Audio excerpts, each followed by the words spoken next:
Welcome, welcome, everybody. Welcome, friends, and a very special welcome back to Chelsea Kim. Hi, Chelsea.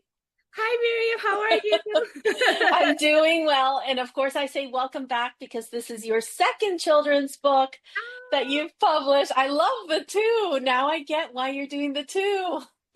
Oh my goodness, it's two now, not just one. This was from last year, and now this is this year. Oh my goodness, time. I, I, I love it. So, first of all, let's share the book a little. I'm going to show it there. Tell everybody the title of your new book. Go The ahead. title of the book is Carol the Carrot Dreams of Our Future. Yes. And what inspired you to write this book?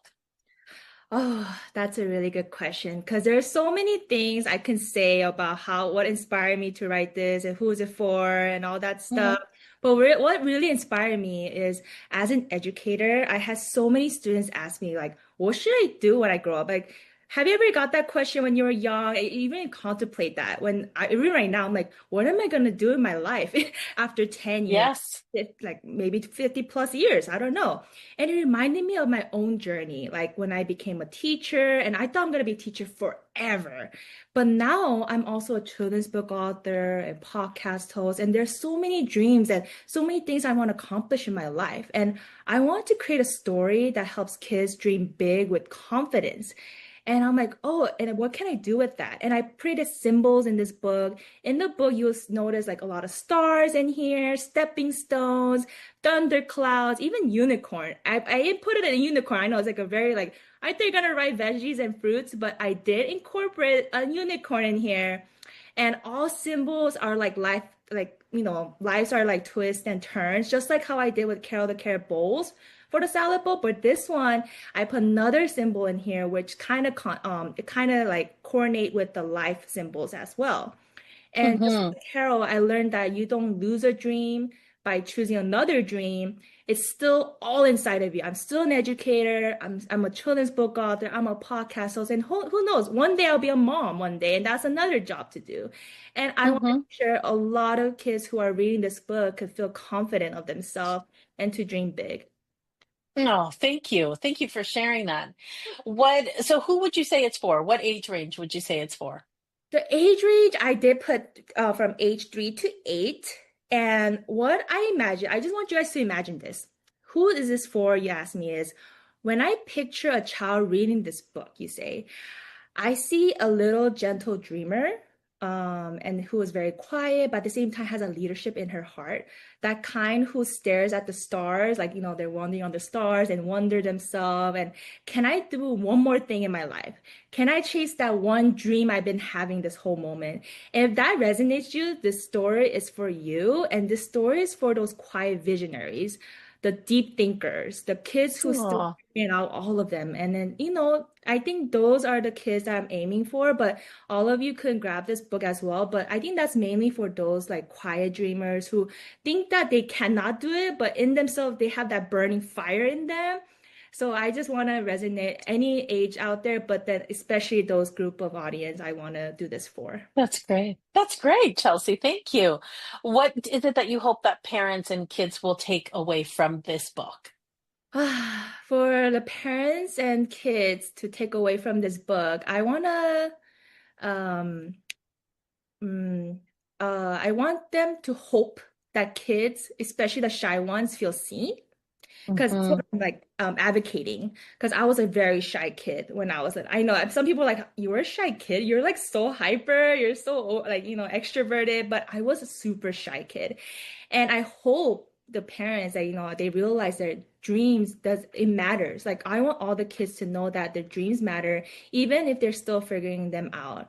And for parents out there, I hope this book is a reminder that nurturing is in nurturing the imagination. It's just Hmm. it's so powerful, just as teaching ABC 1 to 3. And this book is just one message, and I want them to know that it's brave to dream, even when you're not sure about it. So that's Mm, what the parents to know. that's great. Thank you, Chelsea. Thank you. So this is your second book that you have published. You're the author of two books. Let's show everybody the first book and tell them the title so that they know. The first Be this book is Carol the Carrot Bowls for the Salad Bowl. That was my first book. Beautiful. And I see you've won some awards there. Oh yes, and this one is the other version that I had when I got the two version, but I do have four more and I didn't have space for that. So anyways, Yes. I have two right here. This is the Mom Choice Award, and I believe this is the Reader's Favorite Award. Beautiful. So thank you for sharing that. And thank you for sharing earlier what inspired you to write that second book. How was this process different from the first time? So now with your second book, how was it different than the first time? It was easier in some ways. I understood the publishing steps, the timeline, the pacing. I mean, your company made it very smooth and easy, just like how you did on the first book for me. But can I tell you this? It was also harder because Oh.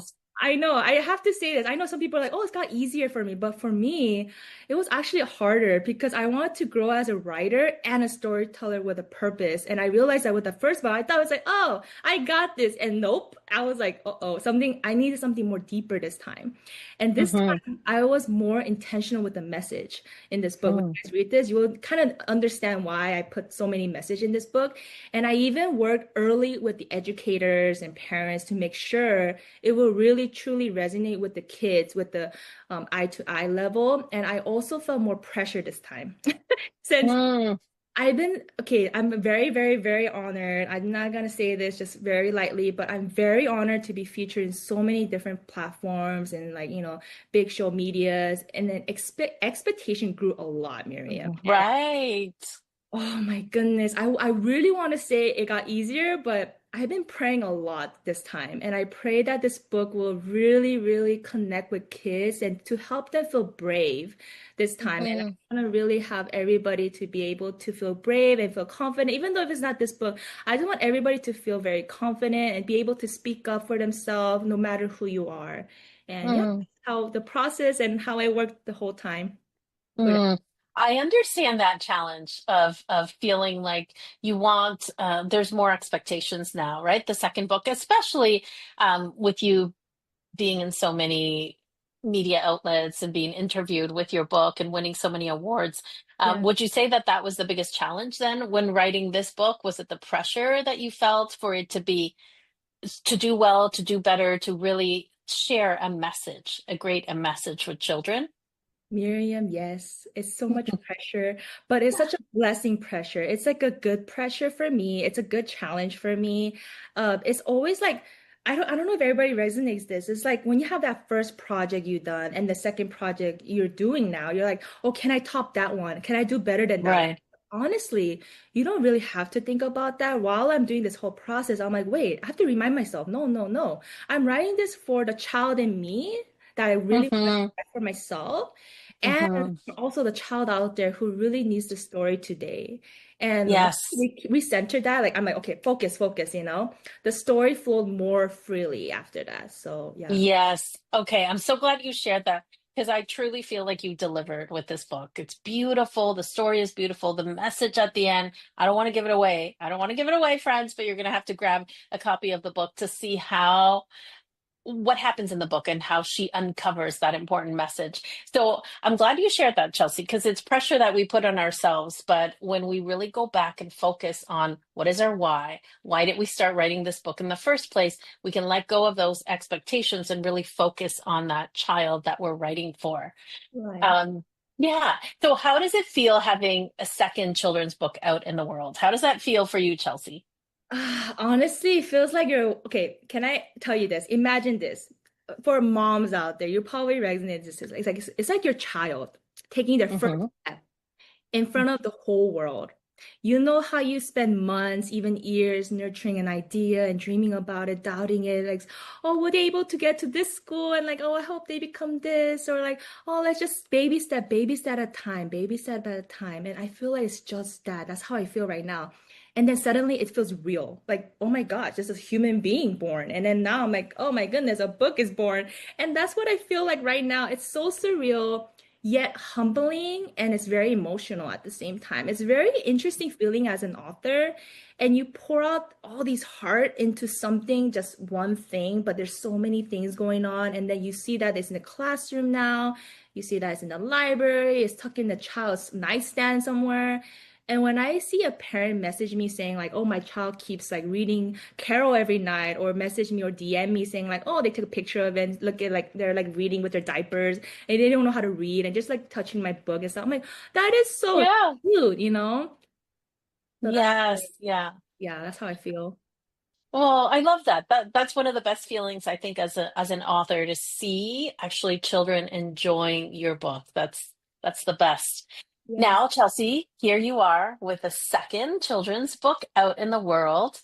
What advice do you have for authors who are thinking of publishing their second book? Oh, okay. So just like the first one, you just gotta do it. The second book, again, you just gotta do it. But at the same time, start with your why. Don't forget your why you're writing it. Yes, it's important to have a physical thing in your hand. You're so happy. That's great. But always remember whenever you're starting something new, whether you're writing a book or a goal, always start with the why you're starting that. And then after that, you're just flowing and then just forget about the perfect. Focus on making it meaningful. Read it out loud. Let it be messy. Yeah, don't be perfect. Just make it messy for a bit. Find people who believes in you and in your mission. And you don't have to do it alone. There's so many support systems like Miriam Laundry Publishing. There's people like the launch team. There's people, your friends and family, your grandma and grandpas who are always going to be there for you, and God. And if you're a believer, there's someone inside of you who's helping you along the way. So I feel that's my advice. Oh, great, great advice. Great advice. I'm going to take a moment right now and just tell our friends that this wonderful book is available on Amazon as of today. So make sure to go there and get a copy of it. While you're there, grab Chelsea's other book, also fun book with beautiful messages all about this cutie carrot. Carol the carrot. Yes, so go to Amazon. It's their softcover version, hardcover, and ebook format. So, Chelsea, besides going to Amazon, where else can our viewers find you? You can also find me on Instagram at Chelsea Story underscore Nook, where I share all my behind the scenes and author tips and joyful moments. And on YouTube, you can find me at Chelsea Story Nook Podcast, where I interview authors, leaders, and creatives who inspire children and family.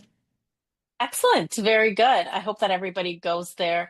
I had so much fun being interviewed by you on your podcast. So you can go watch that also over there on her YouTube channel.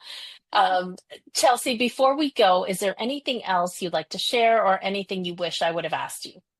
Yes, I'm just gonna plug a little bit in here. I do offer social media and marketing because I know how it feels to write your first book and you just get lost after the marketing process.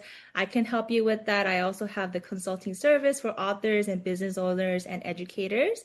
And I also, like I said in the beginning, I'm a podcast host where I interview spotlights, news stories, and voices. So if you'd like to collaborate or be featured on that, you can email me at chelseastorynook@gmail.com. And lastly, this is my thank you to Miriam and your amazing team. I really, really appreciate each and one of you. I don't know if you're hearing this right now. You guys know who you are. Miriam Laundry Publishing. The team is amazing. Each and one of you from the beginning of the draft, from the editing, the publishing, the marketing. You guys, thank you so much. You have an incredible team, and Thank you. I really, really, really appreciate you guys. And I also want to, if I can say, I want to really give a huge shout out to my incredible launch team. You Hmm. guys know who you are. I really, really thank you.